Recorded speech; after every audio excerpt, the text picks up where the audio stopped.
Good afternoon, everybody. In this video, we're going to learn about the conservation of momentum. What is the conservation of momentum means? Why do we need it? Or when do we need it? So we need this concept whenever we're talking about the collision or the interaction between two bodies. So let's say you have two cars. Let's say you have one car coming this way and another car coming this way, right? They are just moving in opposite direction and on the same lane. So they are bound to collide each other.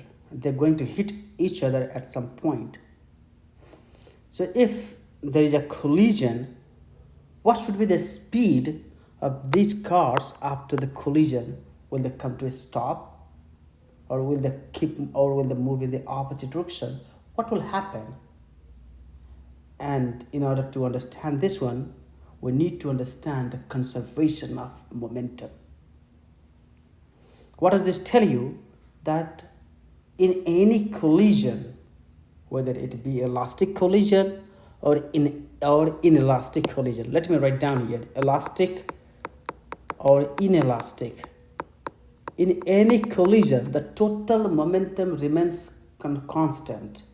That means the total momentum before collision and the total momentum after collision must remain exactly the same. It cannot change.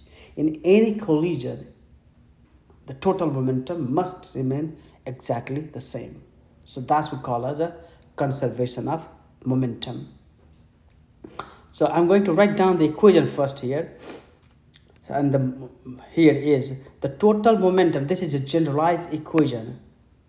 The total momentum before collision is exactly equal to the total momentum after collision. Okay, and I'll explain this one later now. So let's start on this problem now. So we have a 50 kilogram mass at rest. Let's say you and throw a ball at 10 meters per second. So now let's say you are holding a ball in your hand and you are at rest and you throw a ball. And you throw a ball at 10 meters per second. What will happen? If you throw a ball at a higher speed, you also move. Here we're talking about on a frictionless surface. That means there is no friction. Assume you are on an ice lake. There's no friction between your foot and the ground. If you throw an object, you will also move. And in that case, you move with a speed of 1 meter per second. And you might have experienced that one too when you fire a bullet from a gun. What happens? The gun recoils back to you. That is because of the conservation of momentum. That's also a collision. And if the recoil velocity of the person is 1 meter per second, then you have to find out what is the mass of the ball. Okay, so let's write down all the information here. That's the mass of the person, which is given 50 kilogram. And as I mentioned, the person is rest, is not moving. And that's the velocity of the person is 10 meters per second. The mass of the ball we need to find out. And just before throwing, the ball is also at rest. And now this is just after throwing. What happens when you throw the ball? The ball moves in the forward direction here. So let's say again, let's come back to the situation. This is the person and that's the ball. Everything is at rest. So the speed is 0 in both cases, or velocity is 0. And now when you throw it, the ball moves in the forward direction and you will be moving in the backward direction. And that's the reason I have written down negative 1 meter per second here. It says 1 meter per second and the negative sign tells you that you move in the opposite direction. And the velocity of the ball is 10 meters per second in the forward direction. You must write down the negative sign here too. Okay, The negative sign simply tells you that the person is moving in the backward direction. So now let's apply the conservation of linear momentum. What does it tell you again? The total momentum before collision must be equal to total momentum after collision. So what's the formula for the momentum? So in this case, we have the two persons, or the one is the ball and the other is the one is the person itself and the other is the ball. So we have to take into account the momentum of both. So that's the momentum.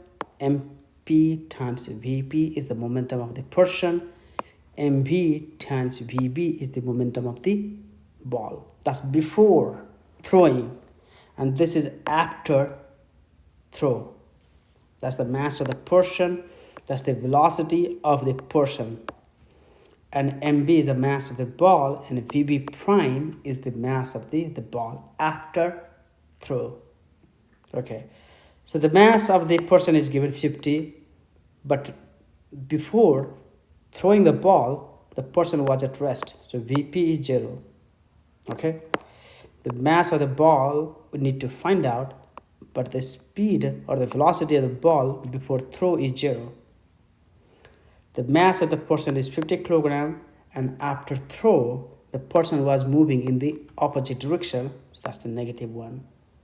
Plus MB and VB prime is given, that is the 10 meter per second. That means the ball is moving in the forward direction of 10 meter per second. So this term is 0, this term is 0.